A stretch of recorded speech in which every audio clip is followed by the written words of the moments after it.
Good morning, Tronian friends, and welcome to this week's edition of Patio Ponderings. I'm so excited to make my patio again, back with the sheep. And they are excited about joining me with the help of a little corn feed here. So the last couple of weeks in worship, we have been talking about Jesus as the Good Shepherd. And so I thought, how appropriate to be with this little flock of sheep. I think I just scared him.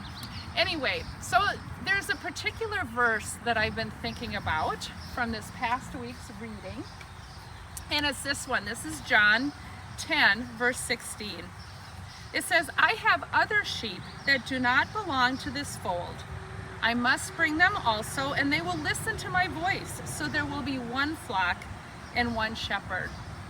So the question I've been thinking about is, who are the other sheep that Jesus has? So first, I think the best way to start with answering this question is to look at who is Jesus talking to. And in these verses, Jesus is talking to the Pharisees, the religious leaders who are kind of the experts in the Jewish religion. And so Jesus is telling them he has other sheep. And so he's likely talking about Gentiles or the non-believers, those that don't acknowledge God as their God, that don't acknowledge God, God of the Jewish people. That's pretty scandalous for a number of reasons.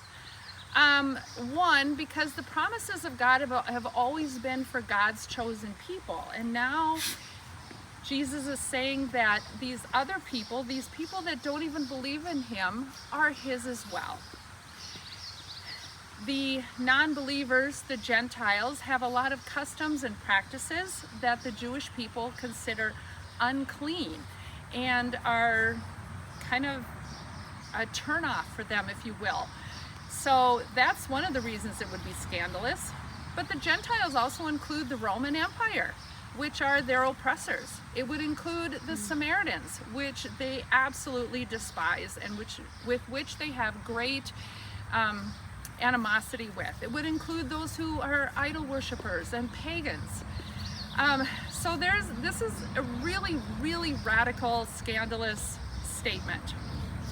So what do we do with that? I think first what we realize is that this is just laden with grace. Jesus has this other flock, even if they don't believe in Jesus. And Jesus is the one who is going to unify all people. It is a statement of bringing all people together and of fulfilling God's promises for all people.